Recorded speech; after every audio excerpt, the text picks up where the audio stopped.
ಇಲ್ಲಿಯವರೆಗೆ ನೀವು ಯಾವಾಗ ಬರುತ್ತೀರಿ ಎಂದು ಕಾವ್ಯ ಮತ್ತೆ ಚಡಪಡಿಸುತ್ತಾಳೆ. ಅವಳ ಈ ಹಂಬಲ ವಿರಾಟ್ನನ್ನು ತಲುಪುತ್ತದೆ. ಹೃದಯದ ಬಡಿತಗಳು ಏಕಾಏಕಿ ಶಬ್ದ ಮಾಡಲು ಪ್ರಾರಂಭಿಸುತ್ತವೆ. ಅವನಿಗೆ ಬಿಕ್ಕಳಿಕೆ ಪ್ರಾರಂಭವಾಗುತ್ತದೆ. ಅವನು ಏಕಾಏಕಿ ಎದ್ದು ಕುಳಿತುಕೊಳ್ಳುತ್ತಾನೆ ಮತ್ತು ಮೇಜಿನ ಮೇಲಿದ್ದ ನೀರಿನ ಲೋಟವನ್ನು ತೆಗೆದುಕೊಂಡು ತನ್ನ ತುಟಿಗಳಿಗೆ ತಾಗಿಸುತ್ತಾನೆ.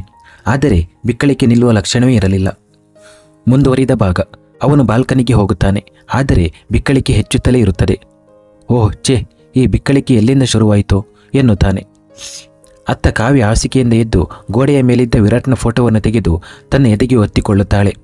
ಅವಳ ತಳಮಳದ ಮನಸ್ಸಿಗೆ ತಕ್ಷಣವೇ ಸಮಾಧಾನ ಸಿಗುತ್ತದೆ ಮತ್ತು 2 ಕಣ್ಣೀರಿನ ಹನಿಗಳು ಹರಿಯುತ್ತವೆ. ಅವಳು ವಿರಾಟ್ನನ್ನು ತುಂಬ ಮಿಸ್ ಮಾಡಿಕೊಳ್ಳುತ್ತಿದ್ದಳು. ಅತ್ತ ವಿರಾಟ್ ಬಿಕ್ಕಳಿಕೆಯಿಂದ ತತ್ತರಿಸಿದ್ದನು. ಕೊಠಡಿಯಲ್ಲಿದ್ದ ನೀರಿನ ಜಗ್ಗನ್ನು ಪೂರ್ತಿ ಖಾಲಿ ಮಾಡಿದ್ದನು. ಆದರೆ ಬಿಕ್ಕಳಿಕೆ ಮಾತ್ರ ನಿಲ್ಲುವ ಲಕ್ಷಣವೇ ಕಾಣುತ್ತಿರಲಿಲ್ಲ. ಅವನು ಫೋನ್ ಮಾಡಿ ತನಗಾಗಿ ನೀರು ಮತ್ತು 1 ಕಪ್ ಚಹಾವನ್ನು ತರಿಸುತ್ತಾನೆ. ಏಕೆಂದರೆ ಅವನಿಗೆ ಈಗ ನಿದ್ರೆ ಬರುವಂತಿರಲಿಲ್ಲ. ಸ್ವಲ್ಪ ಸಮಯದ ನಂತರ ಹೋಟೆಲ್ನಲ್ಲಿ ಕೆಲಸ ಮಾಡೋ ಹುಡುಗನೊಬ್ಬ ಅವನ ಕೋಣೆಗೆ ಹೋಗುತ್ತಾನೆ. ತಗೊಳ್ಳಿ ಸರ್, ನಿಮ್ಮ ಚಹಾ ಮತ್ತು ಇದು ನಿಮ್ಮ ನೀರು, ಧನ್ಯವಾದಗಳು ಎಂದು ಹೇಳುವಾಗಲೂ ಅವನಿಗೆ ಬಿಕ್ಕಳಿಕೆ ಬರುತ್ತದೆ. ಸರ್, ನಿಮ್ಮನ್ನು ಯಾರೋ ಮನಸ್ಸಿನಲ್ಲಿ ನೆನಪಿಸಿಕೊಳ್ಳುತ್ತಿರುವಂತಿದೆ, ಅದಕ್ಕೆ ನಿಮಗೆ ಇಷ್ಟು ಬಿಕ್ಕಳಿಕೆ ಬರುತ್ತಿದೆ ಎಂದು ಆ ಹುಡುಗ ಹೇಳುತ್ತಾನೆ. ಓಹೋ, ಏನು ಈ ಹುಚ್ಚುತನ, ಹಾಗೇನೂ ಆಗುವುದಿಲ್ಲ ಎಂದು ವಿರಾಟ್ ಸಿಟ್ಟಿನಿಂದ ಹೇಳುತ್ತಾನೆ ಮತ್ತು ನೀರಿನ ಲೋಟವನ್ನು ತನ್ನ ತುಟಿಗಳಿಗೆ ಇಟ್ಟುಕೊಳ್ಳುತ್ತಾನೆ. ಅಯ್ಯೋ ಇಲ್ಲ ಸರ್, ಇದು ಹುಚ್ಚುತನವಲ್ಲ. ನನ್ನ ಅಮ್ಮ ಹೇಳುತ್ತಾರೆ, ನಮ್ಮನ್ನು ಯಾರಾದರೂ ಮನಸ್ಸಿನಲ್ಲಿ ನೆನಪಿಸಿಕೊಂಡರೆ ಖಂಡಿತವಾಗಿಯೂ ಬಿಕ್ಕಳಿಕೆ ಬರುತ್ತದೆ ಮತ್ತು ನಮ್ಮನ್ನು ನೆನಪಿಸಿಕೊಳ್ಳುತ್ತಿರುವವರ ಹೆಸರನ್ನು ನಾವು ಹೇಳಿದರೆ ನಮ್ಮ ಬಿಕ್ಕಳಿಕೆ ನಿಲ್ಲುತ್ತದೆ. ನೀವು ಸಹ ಇದನ್ನೇ ಪ್ರಯತ್ನಿಸಿ ಎಂದು ಹೇಳಿ ಅವನು ಅಲ್ಲಿಂದ ಹೊರಟು ಹೋಗುತ್ತಾನೆ. ವಿರಾಟ್ ವಿಚಿತ್ರ ಮುಖ ಮಾಡುತ್ತಾ, ವಾಟ್ ರಬ್ಬಿಶ್, ಇಷ್ಟು ಹುಚ್ಚುತನವನ್ನು ನಾನು ಇಂದಿನವರೆಗೂ ಕೇಳಿಲ್ಲ ಎಂದು ಬಿಕ್ಕಳಿಸುತ್ತಾ ಹೇಳುತ್ತಾನೆ. ನೋಡಿ, ನಮ್ಮನ್ನು ನೆನಪಿಸಿಕೊಳ್ಳುವವರ ಹೆಸರನ್ನು ಹೇಳಬೇಕಂತೆ. ಓಹೋ, ಈಗ ನನ್ನನ್ನು ಯಾರು ನೆನಪಿಸಿಕೊಳ್ಳುತ್ತಾರೆ? ಅವನು ತಾನೇ ಪ್ರಶ್ನೆ ಕೇಳಿಕೊಳ್ಳುತ್ತಾನೆ. ಆದರೆ ಮರುಕ್ಷಣವೇ ಅವನ ಮನಸ್ಸು ಮತ್ತು ಮೆದುಳಿನಲ್ಲಿ ಒಂದೇ ಹೆಸರು ಬರುತ್ತದೆ, ಕಾವ್ಯ ಎಂದು. ಕಾವ್ಯ ಹೆಸರನ್ನು ಹೇಳುತ್ತಿದ್ದಂತೆ ಅವನ ಕಣ್ಣುಗಳು ತಾನಾಗಿಯೇ ಮುಚ್ಚಿಕೊಳ್ಳುತ್ತವೆ ಮತ್ತು ಕಾವ್ಯಳ ಮುಖವು ಅವನ ಮುಚ್ಚಿದ ಕಣ್ಣುಗಳಲ್ಲಿಯೂ ಕಾಣಿಸಿಕೊಳ್ಳುತ್ತದೆ. ಹೃದಯದ ಬಡಿತ ಮತ್ತೆ ವೇಗವನ್ನು ಪಡೆದುಕೊಳ್ಳುತ್ತದೆ ಮತ್ತು ಮರುಕ್ಷಣವೇ ಅವನ ಬಿಕ್ಕಳಿಕೆ ಮಾಯವಾಗುತ್ತದೆ. ಇದನ್ನು ನೋಡಿ ಅವನು ಆಶ್ಚರ್ಯಚಕಿತನಾಗುತ್ತಾನೆ. ಅಂದರೆ ಆ ಹುಡುಗಿ ನನ್ನನ್ನು ನೆನಪಿಸಿಕೊಳ್ಳುತ್ತಿದ್ದಳ? ಆದರೆ ಮರುಕ್ಷಣವೇ ಅವನು ಈ ಮಾತನ್ನು ಸುಳ್ಳು ಮಾಡುತ್ತಾ, ಇಲ್ಲ, ಹಾಗೇನೂ ಆಗುವುದಿಲ್ಲ, ಇದೆಲ್ಲ ಹುಚ್ಚುತನ ಎಂದು ತನಗೆ ತಾನೇ ಹೇಳಿಕೊಳ್ಳುತ್ತಾನೆ. ಈ ಮಾತನ್ನು ನಂಬಲು ಇಷ್ಟವಿಲ್ಲದವನಂತೆ. ಅತ್ತ ಕಾವ್ಯ ಇನ್ನು ವಿರಾಟ್ನ ಫೋಟೋವನ್ನು ತನ್ನ ಎದೆಗೆ ಬಿಗಿಯಾಗಿ ಒತ್ತಿಕೊಂಡಿದ್ದಳು, ವಿರಾಟ್ನನ್ನು ತನ್ನ ಎದೆಗೆ ಸೇರಿಸಿಕೊಂಡಿರುವಂತೆ. ಸ್ವಲ್ಪ ಸಮಯದವರೆಗೆ ಅವನನ್ನು ಅನುಭವಿಸಿದ ನಂತರ ಅವಳು ಫೋಟೋವನ್ನು ಮತ್ತೆ ಗೋಡೆಗೆ ಹಾಕುತ್ತಾಳೆ ಮತ್ತು ನಂತರ ಗುನುಗುತ್ತಾ ಸ್ನಾನಕ್ಕೆ ಹೋಗುತ್ತಾಳೆ. ವಿರಾಟ್ನ ಬಿಕ್ಕಳಿಕೆ ಕೂಡ ಈಗ ನಿಂತು ಹೋಗಿತ್ತು. ಅವನು ಕೂಡ ಸ್ನಾನಕ್ಕೆ ಹೋಗುತ್ತಾನೆ. ಕಾವ್ಯ ಸ್ನಾನ ಮಾಡಿ ಹೊರಬರುತ್ತಾಳೆ. ನೀಲಿ ಬಣ್ಣದ ಶೂಟ್ ಧರಿಸಿದ್ದಳು. ಅದು ಅವಳ ಬಿಳಿ ಮೈ ಬಣ್ಣಕ್ಕೆ ತುಂಬ ಚೆನ್ನಾಗಿ ಹೊಂದಿಕೆಯಾಗುತ್ತಿತ್ತು. ಅವಳ ಮುಖ ಹೊಳೆಯುತ್ತಿತ್ತು. ಒಂದು ವಿಭಿನ್ನವಾದ ಕಾಂತಿ ಇತ್ತು. ಬಹುಶಃ ಪ್ರೀತಿಯ ಭಾವನೆ ಇರಬಹುದು. ಅವಳು ಹಣೆಗೆ ಕುಂಕುಮ ಹಚ್ಚಿಕೊಳ್ಳುತ್ತಾಳೆ. ಇದಕ್ಕಿಂತ ಮೊದಲು ಅವಳು ಯಾವಾಗ ಕುಂಕುಮ ಹಚ್ಚಿಕೊಳ್ಳುತ್ತಿದ್ದಳೋ ಆಗ ಮದುವೆಯಾಗಿದೆ, ಹಾಗಾಗಿ ಹಚ್ಚಿಕೊಳ್ಳಬೇಕು ಎಂದು ಅಂದುಕೊಳ್ಳುತ್ತಿದ್ದಳು. ಆದರೆ ಇಂದು ಬೇರೆಯೇ ವಿಷಯವಿತ್ತು. ಇಂದು ಅವಳು ಮನಸ್ಸಿನಿಂದ ವಿರಾಟ್ ಹೆಸರಿನ ಕುಂಕುಮವನ್ನು ಹಚ್ಚಿಕೊಳ್ಳುತ್ತಿದ್ದಳು. ಹಣೆಗೆ ಚಿಕ್ಕದಾದ ಬಿಂದಿ ಇಟ್ಟು ತುಟಿಗಳಿಗೆ ಲಘುವಾಗಿ ಲಿಪ್ ಗ್ಲಾಸ್ ಹಚ್ಚಿಕೊಂಡಳು ಮತ್ತು ಇಷ್ಟು ಸರಳತೆಯಲ್ಲೂ ಅವಳು ತುಂಬ ಸುಂದರವಾಗಿ ಕಾಣುತ್ತಿದ್ದಳು. ಅವಳು ತನ್ನ ದುಪ್ಪಟ್ಟವನ್ನು ಸರಿಪಡಿಸಿಕೊಂಡು ಹೊರಗೆ ಹೋಗುತ್ತಾಳೆ. ಗಹನ ಕೂಡ ಎದ್ದು ಬಂದಿದ್ದಳು. ಅವಳು ಕಾವ್ಯಳನ್ನು ನೋಡಿದ ಕೂಡಲೇ, ವಾವ್ ಅತ್ತಿಗೆ, ಇಂದು ಅಣ್ಣ ಇಲ್ಲಿ ಇದ್ದಿದ್ದರೆ ನೀವು ನಿಜವಾಗಿಯೂ ಮೋಡಿ ಮಾಡುತ್ತಿದ್ದೀರಿ, ಖಂಡಿತವಾಗಿಯೂ ನಿಮ್ಮನ್ನು ನೋಡಿ ಪ್ರಜ್ಞೆ ಕಳೆದುಕೊಳ್ಳುತ್ತಿದ್ದರು ಎಂದು ಕಾವ್ಯಳನ್ನು ಛೇಡಿಸುತ್ತಾಳೆ. ವಿರಾಟ್ನ ಉಲ್ಲೇಖದಿಂದಲೇ ಕಾವ್ಯಳ ಕೆನ್ನೆಗಳು ಗುಲಾಬಿ ಬಣ್ಣಕ್ಕೆ ತಿರುಗುತ್ತವೆ ಮತ್ತು ಅವಳು ತನ್ನ ಕತ್ತನ್ನು ತಗ್ಗಿಸುತ್ತಾಳೆ. ಓ ಮೈ ಗಾಡ್, ನೀವು ನಾಚುತ್ತಿದ್ದೀರಿ, ಅದ್ಭುತ, ಅಣ್ಣನ ಹೆಸರಿನಿಂದಲೇ ಈ ಸ್ಥಿತಿ. ಅವರು ನಿಮ್ಮ ಮುಂದೆ ಇದ್ದಿದ್ದರೆ ನಿಮ್ಮ ಸ್ಥಿತಿ ಏನಾಗುತ್ತಿತ್ತು? ಗಹನ ನಗುತ್ತಾ ಹೇಳುತ್ತಾಳೆ. ಕಾವ್ಯ ನಿಧಾನವಾಗಿ ಗೊಣಗುತ್ತಾ, ಆ ಮುಂಗೋಪದವನು ಇಲ್ಲಿ ಇದ್ದಿದ್ದರೆ ಚೆನ್ನಾಗಿತ್ತು. ಅವಳ ಮಾತಿನ ಶೈಲಿಯಿಂದ ಅವಳು ಅವನನ್ನು ಎಷ್ಟು ಮಿಸ್ ಮಾಡಿಕೊಳ್ಳುತ್ತಿದ್ದಾಳೆ ಎಂದು ಸ್ಪಷ್ಟವಾಗಿ ತಿಳಿಯುತ್ತಿತ್ತು. ಗಹನ ಅವಳ ಗೊಣಗುವಿಕೆಯನ್ನು ಕೇಳಿಸಿಕೊಳ್ಳುತ್ತಾಳೆ. ಹಾಗಾದರೆ ನೀವು ಅಣ್ಣನನ್ನು ಮಿಸ್ ಮಾಡಿಕೊಳ್ಳುತ್ತಿದ್ದೀರಾ ಎಂದು ಇದ್ದಕ್ಕಿದ್ದಂತೆ ಕೇಳುತ್ತಾಳೆ. ಕಾವ್ಯ ಇದ್ದಕ್ಕಿದ್ದಂತೆ ನಾಚಿಕೆಯಿಂದ ಕುಗ್ಗುತ್ತಾಳೆ. ಯಾವುದೋ ಕಳ್ಳತನ ಮಾಡಿ ಸಿಕ್ಕಿಬಿದ್ದವರಂತೆ. ಇಲ್ಲ ಇಲ್ಲ ಎಂದು ತಡವರಿಸುತ್ತಾ ಹೇಳುತ್ತಾಳೆ. ಅವಳ ಸ್ಥಿತಿಯನ್ನು ನೋಡಿ ಗಹನ ಹೊಟ್ಟೆ ಹಿಡಿದುಕೊಂಡು ನಗಲು ಪ್ರಾರಂಭಿಸುತ್ತಾಳೆ. ಇದನ್ನು ನೋಡಿ ಕಾವ್ಯ ಸೋಫಾದ ಮೇಲಿದ್ದ ಕುಶನ್ ತೆಗೆದು ಅವಳಿಗೆ ಹೊಡೆಯುತ್ತಾ, ನಿನಗೆ ತುಂಬ ನಗು ಬರುತ್ತಿದೆಯಾ ಎಂದು ಕೇಳುತ್ತಾಳೆ. ಆ ಅತ್ತಿಗೆ ನಾದಿನಿ ಇಬ್ಬರು ಅರಿವಿಲ್ಲದೆ ಆಪ್ತ ಸ್ನೇಹಿತರಂತೆ ಆಗಿಬಿಟ್ಟಿದ್ದರು. ಅಡುಗೆ ಮನೆಯಲ್ಲಿ ಕೆಲಸ ಮಾಡುತ್ತಿದ್ದ ಉಷಾರವರು ಇಬ್ಬರ ಮಾತುಗಳನ್ನು ಕೇಳಿ ನಗುತ್ತಿದ್ದರು. ಅವರು ಅಡುಗೆ ಮನೆಯಿಂದ ಹೊರಗೆ ಬರುತ್ತಾ, ಯಾಕೆ ನಿನ್ನ ಅತ್ತಿಗೆಗೆ ತೊಂದರೆ ಮಾಡುತ್ತಿದ್ದೀಯಾ? ನೀನು ಈಗ ತುಂಬ ತುಂಟಳಾಗಿ ಬಿಟ್ಟಿದ್ದೀಯಾ ಎಂದು ಹೇಳಿದರು. ನೋಡಿ ಅಮ್ಮ, ಅವಳು ನನಗೆ ಬಹಳ ಸಮಯದಿಂದ ತೊಂದರೆ ನೀಡುತ್ತಿದ್ದಾಳೆ ಎಂದು ಕಾವ್ಯ ಹೇಳಿದಳು. ಅರೆ, ನಾನು ಏನು ಮಾಡಿದೆ? ಅತ್ತಿಗೆ ಬಳಿ ಅಣ್ಣನನ್ನು ಮಿಸ್ ಮಾಡಿಕೊಳ್ಳುತ್ತಿದ್ದೀರಾ ಅಂತ ಕೇಳಿದೆ ಅಷ್ಟೇ ಎಂದಳು ಗಹನ. ಮತ್ತೊಮ್ಮೆ ಕಾವ್ಯಳ ಹೃದಯದ ಬಡಿತ ಹೆಚ್ಚಾಗುತ್ತದೆ. ಉಷಾರವರು, ಅರೆ, ಮಿಸ್ ಮಾಡಿಕೊಳ್ಳದೆ ಇರುತ್ತಾಳ? ಅವಳು ಅವನ ಹೆಂಡತಿ. ಅವರು ಹೆಂಡತಿ ಎಂಬ ಪದಕ್ಕೆ ಒತ್ತು ನೀಡಿ ಹೇಳುತ್ತಾರೆ. ಅವಳು ಅವನ ಹೆಂಡತಿ. ಕಾವ್ಯ ಈ ಒಂದು ಸಾಲಿನಲ್ಲಿಯೇ ಸಿಲುಕಿಕೊಂಡಳು. ಗಹನ ಅಲ್ಲಿಂದ ಎದ್ದು, ನೋಡಿ, ಇದರಲ್ಲಿ ನಾಚಿಕೊಳ್ಳುವುದೇನಿದೆ? ಅತ್ತಿಗೆ, ನೀವು ಅಣ್ಣನಿಗೆ ಫೋನ್ ಮಾಡಿಬಿಡಿ, ಸಿಂಪಲ್ ಎಂದು ಹೇಳಿ ಅಲ್ಲಿಂದ ಹೊರಟು ಹೋಗುತ್ತಾಳೆ. ಕಾವ್ಯ ಮನಸ್ಸಿನಲ್ಲಿ, ನಾನು ಫೋನ್ ಮಾಡಬೇಕಾ? ಅದು ಕೂಡ ಆ ಮುಂಗೋಪದವನಿಗೆ? ನನ್ನ ಕಷ್ಟಕಾಲ ಬಂತೆ, ಪ್ರತಿ ಬಾರಿಯೂ ಕೋಪ ಮಾಡಿಕೊಳ್ಳುತ್ತಾನೆ ಎಂದು ವಿಚಿತ್ರವಾದ ಮುಖಗಳನ್ನು ಮಾಡುತ್ತಾ ಉಷಾರವರು ಅವಳ ಮುಖದಲ್ಲಿ ಬರುವ ಭಾವನೆಗಳನ್ನು ನೋಡುತ್ತಿದ್ದರು. ಕಾವ್ಯಳ ಮನಸ್ಸಿನ ಸ್ಥಿತಿ ಅವಳಿಂದಲೂ ಮರೆಯಾಗಿರಲಿಲ್ಲ. ಒಂದು ಮಾತು ಹೇಳಲ ಕಾವ್ಯ ಎಂದು ಉಷಾರವರು ಅವಳ ಕೈ ಮೇಲೆ ತನ್ನ ಕೈ ಇಟ್ಟು ಹೇಳುತ್ತಾರೆ. ಹೇಳಿ ಅಮ್ಮ ಎಂದು ಕಾವ್ಯ ಅವರ ಕಡೆ ನೋಡುತ್ತಾ ಹೇಳುತ್ತಾಳೆ. ನೀನು ನಿಜವಾಗಿಯೂ ಅವನನ್ನು ಮಿಸ್ ಮಾಡಿಕೊಳ್ಳುತ್ತಿದ್ದರೆ ಅವನಿಗೆ ಫೋನ್ ಯಾಕೆ ಮಾಡಬಾರದು ಎಂದು ಹೇಳುತ್ತಾರೆ. ಆದರೆ ಅಮ್ಮ, ನಾನು ಅವನಿಗೆ ಹೇಗೆ ಫೋನ್ ಮಾಡಲಿ? ಅವನು ನೇರವಾಗಿ ಮಾತನಾಡುವುದಿಲ್ಲ. ಅವನು ಯಾಕೆ ಹೋಗುತ್ತಿದ್ದಾನೆ ಎಂದು ಕೇಳಿದರೂ ಏನನ್ನೂ ಹೇಳಲಿಲ್ಲ. ಮತ್ತು ಯಾವಾಗ ವಾಪಸ್ಸು ಬರುತ್ತೀರಿ ಎಂದು ಕೇಳಿದರೂ ಏನನ್ನೂ ಹೇಳಲಿಲ್ಲ. ಹೀಗೆ ಯಾರಾದರೂ ಮಾಡುತ್ತಾರಾ? ಈಗ ನಾನು ಅವನಿಗೆ ಹೇಗೆ ಫೋನ್ ಮಾಡಲಿ? ಒಂದೇ ಕ್ಷಣದಲ್ಲಿ ಕಾವ್ಯ ಮಕ್ಕಳಂತೆ ವಿರಾಟ್ ಬಗ್ಗೆ ಉಷಾರವರಿಗೆ ದೂರ ಹೇಳುತ್ತಾಳೆ. ಉಷಾರವರು ಪ್ರೀತಿಯಿಂದ ಅವಳ ತಲೆಯ ಮೇಲೆ ಕೈಯಾಡಿಸುತ್ತಾ, ನೀನು ಅವನಿಗೆ ಯಾಕೆ ಫೋನ್ ಮಾಡಬಾರದು? ನೀನು ಅವನ ಹೆಂಡತಿ, ನಿನಗೆ ಹಕ್ಕಿದೆ.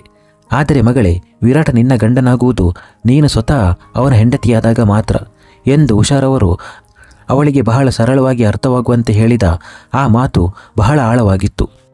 ಕಾವ್ಯ ಬಹಳ ಗಮನವಿಟ್ಟು ಅವರ ಮಾತನ್ನು ಕೇಳುತ್ತಿದ್ದಳು. ಉಷಾರವರು ಮುಂದೆ ಮಾತನಾಡುವುದನ್ನು ಮುಂದುವರಿಸುತ್ತಾ, ನೀನು ಅವನ ಕಡೆಗೆ ನಿನ್ನ ಹೆಜ್ಜೆಗಳನ್ನು ಇಡುವವರೆಗೂ ಅವನು ನಿನ್ನ ಕಡೆಗೆ ತನ್ನ ಹೆಜ್ಜೆಗಳನ್ನು ಇಡುವುದಿಲ್ಲ. ಮೊದಲು ನೀನು ಅರ್ಥ ಮಾಡಿಕೊಳ್ಳಬೇಕು. ನೀನು ಅವನ ಹೆಂಡತಿ ಎಂದು ಒಪ್ಪಿಕೊಳ್ಳಬೇಕು. ನೀನು ನಿನ್ನನ್ನು ಅವನ ಹೆಂಡತಿ ಎಂದು ಒಪ್ಪಿಕೊಂಡ ದಿನ ವಿರಾಟ್ ಕೂಡ ನಿನ್ನ ಗಂಡನಾಗುತ್ತಾನೆ, ಅದು ಕೂಡ ಮನಸ್ಸಿನಿಂದ. ನನ್ನ ಮುಗ್ಧ ಮಗಳಿಗೆ ಏನಾದರೂ ಅರ್ಥವಾಗುತ್ತಿದೆಯಾ ಅಥವಾ ಇಲ್ಲವಾ ಎಂದು ಅವಳ ಕೆನ್ನೆಯನ್ನು ತಟ್ಟುತ್ತಾ ಹೇಳುತ್ತಾರೆ. ಕಾವ್ಯಳ ಕೆನ್ನೆಗಳು ನಾಚಿಕೆಯಿಂದ ಗುಲಾಬಿ ಬಣ್ಣಕ್ಕೆ ತಿರುಗುತ್ತವೆ. ಅವಳಿಗೆ ಏನು ಅರ್ಥ ಮಾಡಿಸಲು ಬಯಸಿದ್ದಳೋ ಅದನ್ನು ಕಾವ್ಯ ಅರ್ಥ ಮಾಡಿಕೊಂಡಿದ್ದಾಳೆ ಎಂದು ತಿಳಿಯುತ್ತಿತ್ತು. ಹೋಗು, ಅವನಿಗೆ ಫೋನ್ ಮಾಡು ಎಂದು ಹೇಳಿ ಅವರು ಕೂಡ ತನ್ನ ಕೋಣೆಗೆ ಹೋಗುತ್ತಾರೆ. ಕಾವ್ಯ ತಕ್ಷಣವೇ ತನ್ನ ಕೋಣೆಗೆ ಓಡಿ ಹೋಗುತ್ತಾಳೆ. ಅವಳ ಉಸಿರಾಟ ವೇಗವಾಗಿತ್ತು. ವಿರಾಟ್ನ ಉಲ್ಲೇಖದಿಂದಲೇ, ಹೆಂಡತಿ ಎಂಬ ಪದದ ಭಾವನೆಯಿಂದಲೇ ಅವಳ ರೋಮರೋಮವು ಪುಳಕಿತಗೊಂಡಿತ್ತು. ನಾನು ಫೋನ್ ಮಾಡಬೇಕಾ? ಆದರೆ ನಾನು ಹೇಗೆ? ಆದರೆ ನಾನು ಯಾಕೆ ಮಾಡಬಾರದು? ಒಂದು ಕಡೆ ಅವನ ಧ್ವನಿ ಕೇಳಲು ಹಾತೊರೆಯುತ್ತಿದ್ದೇನೆ, ಮತ್ತು ಈಗ ನಿಜವಾಗಿಯೂ ನಾನು ಅವನ ಹೆಂಡತಿ, ಮತ್ತು ಅವನ ಮೇಲೆ ನನಗೆ ಪೂರ್ಣ ಹಕ್ಕಿದೆ ಎಂದು ಅವಳು ಪೂರ್ಣ ಆತ್ಮವಿಶ್ವಾಸದಿಂದ ಹೇಳುತ್ತಾಳೆ. ಮತ್ತು ನಂತರ ವಿರಾಟ್ನ ನಂಬರ್ ಡಯಲ್ ಮಾಡುತ್ತಾಳೆ. ರಿಂಗ್ ಆಗುತ್ತಿದ್ದಂತೆ ಅವಳ ಹೃದಯದ ಬಡಿತ ಹೆಚ್ಚಾಗುತ್ತಿತ್ತು. ಅತ್ತ ವಿರಾಟ್ನ ಸ್ಥಿತಿಯು ಇದೇ ರೀತಿ ಇತ್ತು. ಕಾವ್ಯಳ ನಂಬರ್ ನೋಡಿದ ಕೂಡಲೇ ಅವನ ಹೃದಯದ ಬಡಿತವು ಜೋರಾಗಲು ಪ್ರಾರಂಭಿಸುತ್ತದೆ ಮತ್ತು ಈ ವಿಷಯಕ್ಕೆ ಅವನು ತಾನೇ ಆಶ್ಚರ್ಯಚಕಿತನಾಗುತ್ತಾನೆ. ಫೋನ್ ಪೂರ್ತಿ ರಿಂಗ್ ಆಗಿ ಕಟ್ ಆಗುತ್ತದೆ, ಆದರೆ ಅವನು ಫೋನ್ ಎತ್ತಿಕೊಳ್ಳುವುದಿಲ್ಲ. ಕಾವ್ಯ ಮತ್ತೆ ಫೋನ್ ಮಾಡುತ್ತಾ, ವಿರಾಟ್, ನನ್ನಿಂದ ಎಷ್ಟು ದಿನ ಓಡಿ ಹೋಗುತ್ತೀರಿ? ಎಷ್ಟು ದಿನ ಗತಕಾಲದಲ್ಲಿ ಬದುಕುತ್ತೀರಿ? ನಿನ್ನೆ ವರ್ಷ ನಿನ್ನವಳಾಗಿದ್ದಳು ಮತ್ತು ಇಂದು ನಾನು ನಿನ್ನವಳು. ಇಷ್ಟೊಂದು ಸಣ್ಣ ವಿಷಯ ನಿಮಗೆ ಅರ್ಥವಾಗುತ್ತಿಲ್ಲವಾ ಅಂದುಕೊಳ್ಳುತ್ತಿದ್ದಳು. ಈ ಬಾರಿಯೂ ವಿರಾಟ್ ಫೋನ್ ಎತ್ತಿಕೊಳ್ಳುವುದಿಲ್ಲ. 1 ಬಾರಿ, 2 ಬಾರಿ, 4 ಬಾರಿ, 6 ಬಾರಿ ಕಾವ್ಯ ಕೂಡ ಪದೇ ಪದೇ ಫೋನ್ ಮಾಡುತ್ತಿದ್ದಳು. ಈ ಹುಡುಗಿ ಹುಚ್ಚಳಾಗಿದ್ದಾಳ? ಪದೇ ಪದೇ ಯಾಕೆ ಫೋನ್ ಮಾಡುತ್ತಿದ್ದಾಳೆ ಎಂದುಕೊಂಡು ಕೊನೆಗೂ 7ನೇ ಬಾರಿಗೆ ಅವನು ಫೋನ್ ಎತ್ತಿಕೊಳ್ಳುತ್ತಾನೆ. ಮತ್ತು ಫೋನ್ ಎತ್ತಿದ ತಕ್ಷಣ ಕಾವ್ಯ ಮೇಲೆ ಸಿಟ್ಟಿನಿಂದ ಕೂಗುತ್ತಾ, ವಾಟ್ ದಿ ಹೆಲ್, ಏನು ನಿನ್ನ ಸಮಸ್ಯೆ ಎಂದು ಕೇಳುತ್ತಾನೆ. ನೀನಿಲ್ಲದೆ ನನ್ನ ಮನಸ್ಸು ನೆಮ್ಮದಿಯಾಗಿಲ್ಲ ಎಂದು ಕಾವ್ಯ ಕೂಡ ಅವನ ಶೈಲಿಯಲ್ಲಿಯೇ ಹೇಳುತ್ತಾಳೆ. ಅದು ವಿರಾಟ್ನ ಪ್ರಜ್ಞೆ ತಪ್ಪಿಸಲು ಸಾಕಾಗಿತ್ತು. ವಾಟ್? ಅವನು ಏನೋ ತಪ್ಪು ಕೇಳಿಸಿಕೊಂಡಂತೆ ಮಾತನಾಡುತ್ತಾನೆ. ಈ ವಾಟ್ ಎಂದು ಏನು ಮಾಡುತ್ತಿದ್ದೀರಿ? ನೀನಿಲ್ಲದೆ ನನ್ನ ಮನಸ್ಸು ನೆಮ್ಮದಿಯಾಗಿಲ್ಲ ಎಂದು ಹೇಳಿದೆನಲ್ಲ, ನೀನೇನಾದರೂ ಹುಚ್ಚಿಯಾಗಿದ್ದೀಯಾ ಎಂದು ವಿರಾಟ್ ಸಿಟ್ಟಿನಿಂದ ಹೇಳುತ್ತಾನೆ. ಹೌದು, ಹಾಗಿದ್ದೇನೆ. ನೀವೇ ನನ್ನನ್ನು ಹುಚ್ಚಿಯನ್ನಾಗಿ ಮಾಡಿದ್ದೀರಿ ಎಂದು ಅವಳು ತನ್ನ ಮಂದಹಾಸದೊಂದಿಗೆ ಹೇಳುತ್ತಾಳೆ. ಇದನ್ನು ಕೇಳಿ ವಿರಾಟ್ ಶಾಕ್ ಆಗುತ್ತಾನೆ. ಕಾವ್ಯ ಎಂದು ತಿರುಗೇಟು ನೀಡುತ್ತಿದ್ದಳು. ಈ ಏನು ಹುಚ್ಚುತನ ಇದು? ವಿರಾಟ್ ಮತ್ತೆ ಹೇಳುತ್ತಾನೆ. ಈ ಬಿಡಿ, ಮತ್ತು ಯಾವಾಗ ವಾಪಸ್ಸು ಬರುತ್ತಿದ್ದೀರಿ ಎಂದು ಹೇಳಿ ಎಂದು ಕಾವ್ಯ ಪೂರ್ಣ ಹಕ್ಕಿನಿಂದ ಕೇಳುತ್ತಾಳೆ. ವಿರಾಟ್ನ ಮಿದುಳು ಶೂನ್ಯವಾಗಿತ್ತು. ನಿನಗೆ ಅದರಿಂದ ಏನು ಪ್ರಯೋಜನ? ನಾನು ಯಾವಾಗ ಬೇಕಾದರೂ ಬರುತ್ತೇನೆ. ನನ್ನನ್ನು ಪ್ರಶ್ನಿಸಲು ನೀನ್ಯಾರು ಎಂದು ಕೇಳುತ್ತಾನೆ. ನಿಮ್ಮ ಹೆಂಡತಿ ಎನ್ನುವ ಕಾವ್ಯಳ ನೇರವಾದ ಮಾತುಗಳು ವಿರಾಟ್ನ ಹೃದಯಕ್ಕೆ ತಟ್ಟುತ್ತವೆ ಮತ್ತು ಅವನು ಮುಂದೆ ಏನನ್ನು ಮಾತನಾಡಲು ಸಾಧ್ಯವಾಗುವುದಿಲ್ಲ. ಮತ್ತು ತಕ್ಷಣವೇ ಫೋನ್ ಕಟ್ ಮಾಡುತ್ತಾನೆ. ಅವನ ಹೃದಯ ಇನ್ನೂ ಜೋರಾಗಿ ಬಡಿಯುತ್ತಿತ್ತು. ನೀನಿಲ್ಲದೆ ನನ್ನ ಮನಸ್ಸು ನೆಮ್ಮದಿಯಾಗಿಲ್ಲ. ನೀವು ನನ್ನನ್ನು ನಿಮ್ಮ ಹೆಂಡತಿ ಎಂದು ಒಪ್ಪಿಕೊಳ್ಳದಿದ್ದರೂ ಪರವಾಗಿಲ್ಲ. ನಾನು ನನ್ನನ್ನು ನಿಮ್ಮ ಹೆಂಡತಿ ಎಂದು ಒಪ್ಪಿಕೊಂಡಿದ್ದೇನೆ. ಕಾವ್ಯಳ ಮಾತುಗಳು ಅವನ ಹೃದಯದ ಮೇಲೆ ಪರಿಣಾಮ ಬೀರುತ್ತಿದ್ದವು. ಅವನು ಜೋರಾಗಿ ಸೋಫಾದ ಮೇಲೆ ಕುಳಿತು ತಲೆಯನ್ನು ಹಿಡಿದುಕೊಂಡು, ಈ ಹುಡುಗಿ ಖಂಡಿತವಾಗಿಯೂ ಹುಚ್ಚಿಯಾಗಿದ್ದಾಳೆ ಎಂದು ಹೇಳುತ್ತಾನೆ. ಅತ್ತ ವಿರಾಟ್ ಈ ರೀತಿ ಫೋನ್ ಕಟ್ ಮಾಡಿದ್ದರಿಂದ ಕಾವ್ಯ, ಓಹೋ, ನನ್ನ ಯಜಮಾನರು ನಾಚಿಕೊಂಡಂತಿದೆ. ಸರಿ, ಈಗ ನಾಚಿಕೊಳ್ಳಲಿ, ನಂತರ ಫೋನ್ ಮಾಡುತ್ತೇನೆ ಅಂದುಕೊಳ್ಳುತ್ತಾಳೆ. ಉಫ್, ಈ ಕಾವ್ಯ ಕೂಡ ಏನೇನೋ ಯೋಚಿಸ್ತಾಳೋ ಗೊತ್ತಿಲ್ಲ. ಇನ್ನೊಂದು ಕಡೆ ವರ್ಷ ತನ್ನ ಕೋಣೆಯಲ್ಲಿ ಕುಳಿತು ಯಾವುದೋ ನಿಯತಕಾಲಿಕವನ್ನು ಓದುತ್ತಿದ್ದಳು. ತಪ್ಪಾದ ಔಷಧಿ ತೆಗೆದುಕೊಳ್ಳದ ಕಾರಣ ಅವಳು ಈಗ ಚೆನ್ನಾಗಿ ಭಾವಿಸುತ್ತಿದ್ದಳು. ಅವಳು ನಿಯತಕಾಲಿಕದ ಪುಟವನ್ನು ತಿರುಗಿಸಿದಾಗ ಅವಳಿಗೆ ತುಂಬ ಮುದ್ದಾದ ಮಗುವಿನ ಚಿತ್ರ ಕಾಣಿಸುತ್ತದೆ. ಅದನ್ನು ನೋಡಿದ ಕೂಡಲೇ ಅವಳಿಗೆ ಸಿಯಾ ನೆನಪಾಗುತ್ತಾಳೆ. ಅತ್ತ ಸಿಯಾಳ ಆರೋಗ್ಯ ಸರಿ ಇರಲಿಲ್ಲ. ಅವಳಿಗೆ ಜ್ವರವಿತ್ತು. ಈ ಕಾರಣದಿಂದ ಅವಳು ಶಾಲೆಗೂ ಹೋಗಲು ಸಾಧ್ಯವಾಗಲಿಲ್ಲ. ರಾಘವ್ಗೆ ಇಂದು ತುಂಬ ಕೆಲಸವಿತ್ತು. ಆದ್ದರಿಂದ ಅವನು ರಜೆ ತೆಗೆದುಕೊಳ್ಳಲು ಸಾಧ್ಯವಾಗಲಿಲ್ಲ. ಅತ್ತ ಸಿಯಾ ಅಳುತ್ತಾ ಇಡೀ ಮನೆಯನ್ನು ತಲೆ ಕೆಳಗಾಗಿಸಿದಳು. ಅವಳಿಗೆ ತಂದೆ ಬೇಕು ಅಥವಾ ಆಂಟಿ ಅಂದರೆ ವರ್ಷ ಬೇಕು. ಅವಳು ಹಾಗೆಯೇ ಪಟ್ಟು ಹಿಡಿದು ಕುಳಿತಿದ್ದಳು. ಅವಳು ಊಟವನ್ನು ಮಾಡುತ್ತಿರಲಿಲ್ಲ ಮತ್ತು ಔಷಧಿಯನ್ನು ತೆಗೆದುಕೊಳ್ಳುತ್ತಿರಲಿಲ್ಲ. ಇದನ್ನು ನೋಡಿ ರಾಘವನ ತಾಯಿ ತಲೆ ಹಿಡಿದುಕೊಂಡು, ಹೇ ದೇವರೇ, ಈಗ ನಾನು ವರ್ಷಗಳನ್ನು ಎಲ್ಲಿಂದ ಕರೆದುಕೊಂಡು ಬರುವುದು ಎಂದು ತಲೆ ಕೆಡಿಸಿಕೊಂಡು ರಾಘವ್ಗೆ ಫೋನ್ ಮಾಡಿ ಎಲ್ಲ ವಿಷಯವನ್ನು ಹೇಳುತ್ತಾರೆ. ಇದನ್ನು ಕೇಳಿ ರಾಘವ್ ಕೂಡ ಸ್ವಲ್ಪ ಚಿಂತಿತನಾಗುತ್ತಾನೆ. ಅಮ್ಮ, ನೀವು ಅವಳಿಗೆ ತಿಳಿಸಿ ಹೇಳಿ ಎಂದು ಹೇಳುತ್ತಾನೆ. ನಾನು ತಿಳಿಸಿ ಹೇಳಿ ಸುಸ್ತಾಗಿದ್ದೇನೆ. ನನ್ನ ಕೈಯಲ್ಲಿ ಆಗುವುದಿಲ್ಲ ಈಗ. ನಿನ್ನ ಮುದ್ದಿನಿಂದಲೇ ಅವಳು ಇಷ್ಟು ಹಠಮಾರಿಯಾಗಿದ್ದಾಳೆ. ನೀನು ಬೇಗ ಬಾ ಸಾಕು ಎಂದು ಅವರು ಆದೇಶಿಸುತ್ತಾರೆ. ಅರೆ ಅಮ್ಮ, ನಾನು ಹೀಗೆ ಕೆಲಸದ ಮಧ್ಯೆ ಬಿಟ್ಟು ಬರಲು ಸಾಧ್ಯವಿಲ್ಲ ಎಂದು ರಾಘವ್ ತನ್ನ ತೊಂದರೆಯನ್ನು ಹೇಳುತ್ತಾನೆ. ಹಾಗಾದರೆ ನೀನು ವರ್ಷಾಳಿಗೆ ಫೋನ್ ಮಾಡು ಮತ್ತು ಅವಳನ್ನು ಸಿಯಾಳ ಬಳಿ ಕಳುಹಿಸು. ಅವಳನ್ನು ಒಬ್ಬಳೇ ನಿಭಾಯಿಸಲು ನನ್ನ ಕೈಯಲ್ಲಿ ಆಗುವುದಿಲ್ಲ ಎಂದು ಹೇಳಿದರು. ವರ್ಷಾಳ ಹೆಸರು ಕೇಳಿದ ಕೂಡಲೇ ಅವಳ ಮುದ್ದಾದ ಮುಖ ರಾಘವನ ಕಣ್ಣ ಮುಂದೆ ಬರುತ್ತದೆ.